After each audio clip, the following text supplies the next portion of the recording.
ఎంత వాటర్ ఎందుకున్నది, గొంతు తడవాలని దప్పి తీరాలని ఎంజ చచ్చి బ్రతుకుతున్నది.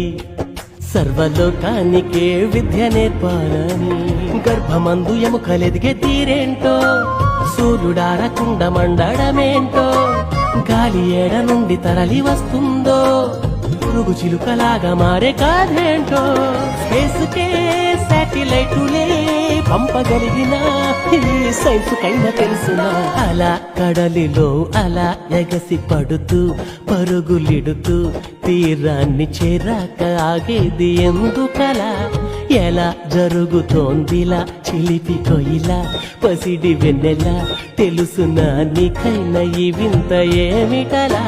చిత్రమే ఆద్యంతమీ లోకము, ప్రశ్నలే ఏ వైపు చూసినా ఆన్సరే ఏడ ఉందని వెతికితే అందెనే.